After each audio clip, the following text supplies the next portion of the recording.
begins from within. We can only experience peace outside of ourselves if we first find that peaceness within ourselves. We seek and we pray for peace and peace of mind, manake shanti.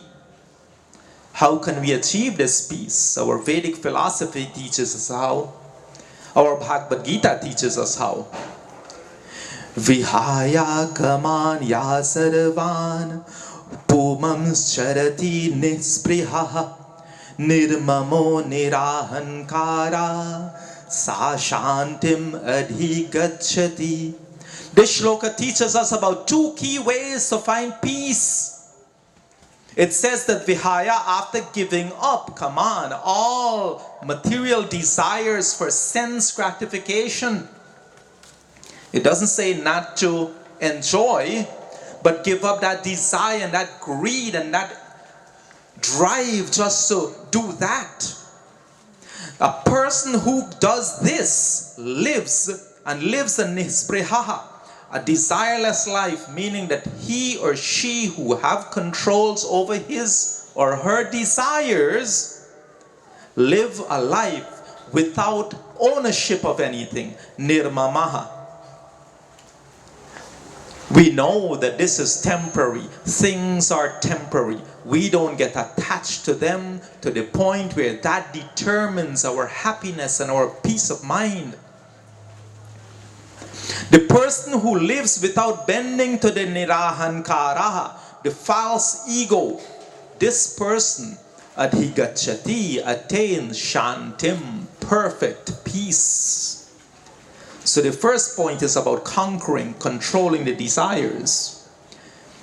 It is only those who live their lives free from those kinds of desires, in effect, not enjoying those desires, but not being a slave to the desires. Many of us find in situations like this even, we can't help ourselves. There are some that are somewhere doing things, fulfilling those desires, even though they have attended a yajna. That kind of desires, that we cannot help ourselves but fall prey to that kind of thinking. That person, when we conquer that kind of desire, and when we are in control of our own minds and control of those desires, then we can find peace. How can we find peace when we're constantly chasing over things to satisfy our physical desires in this world? We can't find peace. The second point is about conquering and controlling the ego. He who lives his life with being the slave to his ego. Everything is about feeding the ego. Those who live their lives as slave to the ego and does not become the master of the ego cannot find peace. It begins with us. I'll share a flyer that we have made that we call Oneness with Universe, Anupam.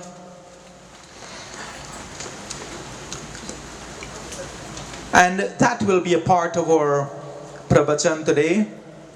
First, we must acknowledge that our Almighty God, our Father, has granted us the powers of intelligence and divine-like powers of love to unite, to rationalize, to create our own internal peace. And when we have created our own peace, we can turn to God and say, "Oh God, help me find peace in all those areas in which I have no control." Do you think this should be our way in which we find peace? Yesterday I spoke of universal love. That love which I believe if we take it apart, we'll see that it's made up of kindness and caring, consideration and compassion and patience. All of those divine qualities. Sympathy and empathy. And if we were to practice those into our lives, and we practice universal love of understanding and feeling what our brothers and sisters feel, then we will find peace in our minds. So today, on Mataji Bhojwatie's birthday, on this occasion, we launch our latest flyer of a series which we use to influence positive change in the world. It is titled Oneness with the Universe. Please turn to page 3 and let us chant together this verse from Manusmriti. Dhriti kshama damosteyam saucham indriya nigraha dhir vidya satyam akrudho dashakam dharma lakshanam. Once more. Dhriti kshama damosteyam saucham indriya nigraha dhir vidya satyam akrudho dashakam dharma lakshanam. These indeed are the 10 pillars of dharma that guide our day-to-day living.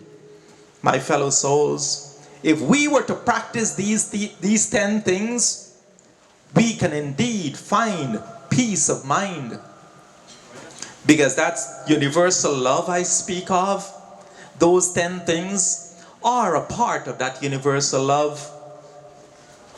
Dhriti, patience, means a steady mind with thoughtfulness and patience. This is one of the most essential rules of living a virtuous life.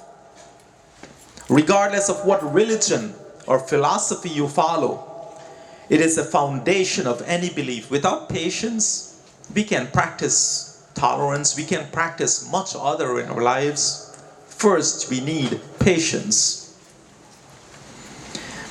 I always say that as an ingredient of universal love, patience is the most important.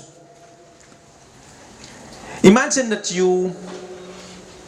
I'll tell you this because I don't think we all understand how much the things we do influence and impacts the lives of others. So I'll give you this example. Imagine you're in the line at the grocery store. And the line is long, and the woman cashier at the counter is still learning on the job, and she seems so slow. And you're burning up. It's nearing the end of her shift, and she's weary.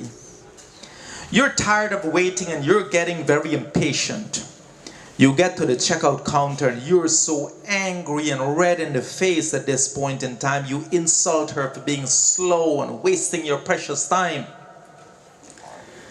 In about 15 minutes, she leaves to go home feeling very depressed and sad at the verbal swords you hurled at her. She felt so bad and upset at how you treated her. She gets home, her child asks her something, she slashes out at the little child, and because of that, her husband and her get into an argument. And they had a fight. He left for work, he goes out the door, he kicks the dog, he gets in his car, he shuts the door angrily, and he speeds off to work. Still fuming in anger, he ran a stop sign, and he ran into this nice old lady riding her bike, and badly injures her, all because you could not be nice to the cashier at the store. How many times little things like that create a series and a chain of events that causes things to happen that we don't even realize. That's why I've always said, when you see someone without a smile, please give them one of yours. It costs you nothing. But what you get back is priceless. How many times people talk to you when you interact and you talk to others, do you leave them feeling good about themselves? Do you leave them smiling and feeling warm and good about themselves? Or do you leave them feeling bitter and small and low because you have used your ego to beat them down? This is how we influence others. This is how we create ripples in society that affects other people. If we're going to create ripples, let's create beautiful, happy ones that causes other people to smile and feel good about themselves, and they cause other people to smile and feel good about themselves, and on and on and on. Let's do that. We can spread joy and we can spread anger. Let us choose to spread joy. Number 2 is Shama, forgiveness. Forgiveness comes from patience and paves the way for a peaceful life. To enjoy internal peace, one have to be able to forgive yourself first. And then forgive all others for whatever they have done to you in your life. Because when we don't forgive others, it's like carrying a backpack full of bricks that you don't have to carry.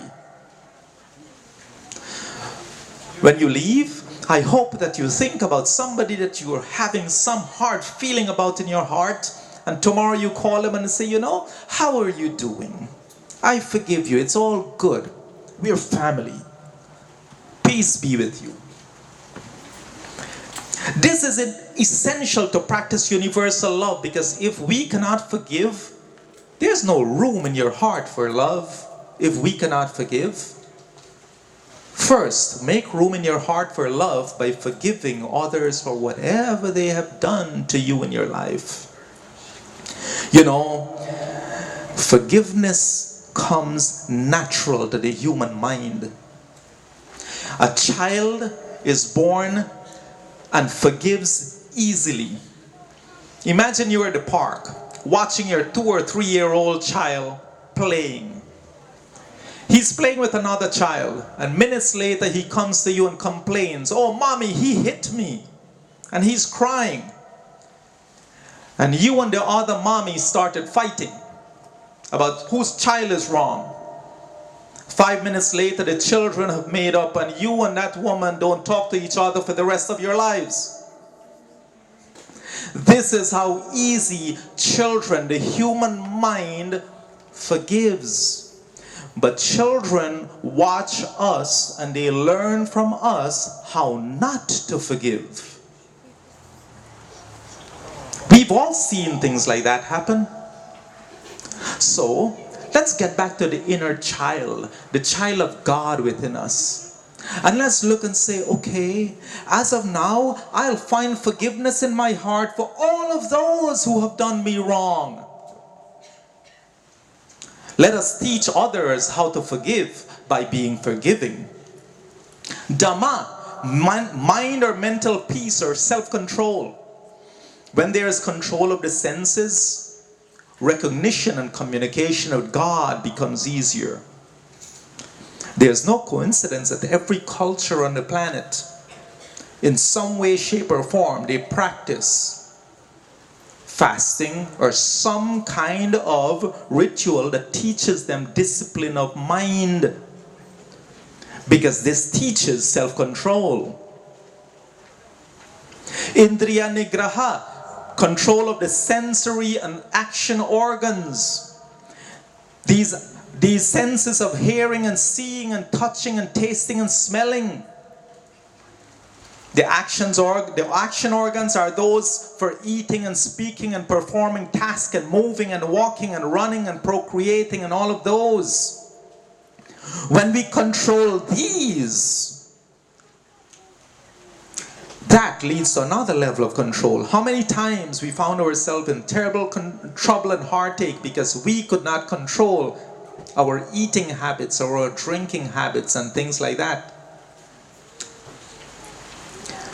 I will tell you this little thing. In some parts of the world, when the locals want to catch a monkey, they anchor a bottle into the ground. The neck of the bottle is large enough for a monkey to get his hand in. And they put a small banana in the bottle. So the monkey comes along, sees the banana, reaches into the bottle, holds on to the banana but cannot get his hand back out. But he don't want to let go of the banana. So the monkey stays trapped until somebody comes and puts a sack over it. In the darkness, it releases the banana, but it's already caught. How many of us are like the monkey? We get trapped. We don't want to let go of the drinking or the drugs or the other addictions or the other things in our lives that we are so tied to, until we are trapped, until we're sick, until our health starts to go, until the doctor says, oh no, you have to walk 5 miles a day or else you will die. So then we start walking 5 miles a day. Before that, we didn't care to walk. So we get trapped in the material pleasures of the world, and we let that dictate what happens to us in our lives, instead of letting go and experiencing freedom and freedom of mind. Souch, cleanliness or purity. We've always heard that cleanliness is next to godliness. Holiness is born from the control of senses. Asteya, number 6, honesty, being honest and not coveting what belongs to others. Honest thinking leads to honest words, and honest actions, and honesty strengthens life itself. Truth is guided and guarded by honesty. Number 7, akrodha, the absence or overcoming anger. Many of us know from our own experiences how anger destroys our lives. How many times have we spoken or acted out of anger only to regret later on, when we've broken relationship and broken things cause expensive repairs because we've acted out of anger. Anger destroys all goodness that you achieve through good deeds. Vidya, learning or knowledge. We of the Vedic thinking and the Eastern philosophy believe in learning until the day we die. Because learning more and more enlightens that reasoning power that we are gifted with. You know, intuition. I say that intuition is that God within our own hearts. That intuition is that voice that you hear inside that tells you, oh, don't do that, that's trouble. Yet we ignore that intuition and we keep going. Learning, acquiring knowledge only result in being intelligent when we combine it with intuition, that inner God in ourselves. D, the ability to rationalize. It is the power of reasoning or intelligence. This is what distinguishes us from all other animals. We have the ability to rationalize. We know a lot of us have dogs, right? And dogs are pretty smart. The difference between us and the dog is that the dog can put on his calendar that, okay, at 4 o'clock next week on Wednesday, I'll be doing so and so. They cannot rationalize and plan and think like that. This D is that ability that differentiates us from the animals. We can think of these laws and decide that where we are on our journey. These 10 laws of Manu, let us look at them and decide what are the ones that we're weak in and we need to work on. And the last one is Satya, truth. Truth is that which transcends all other moral values. Truthfulness is what your character, it shows in your character, it shows on your personality. It defines our level of thinking. So I'm thinking that by now, you may have come to the realization that yes, indeed, if we were to follow these 10 laws of Manusmriti, that we can achieve that hard to find peace of mind, man ke shanti. So I encourage you to take this flyer home with you as a token of today's yajna. Practice these laws, tell your friends and family about them. Let us know if you want more flyers to take to your mandirs, because we have enough that we can provide more. Let us refer to it and learn how to modify our own behavior, how we can each individually become examples of peace and love and unity in this world. So let us, in closing this part of the Pravachan, let us repeat that shlok one more time. Dhriti kshama damosteyam saucham indriya nigraha dhir vidya satyam akrudho dashakam dharma lakshanam. Let us chant our peace chant. Om Shanti, Om Shanti, Om Shanti,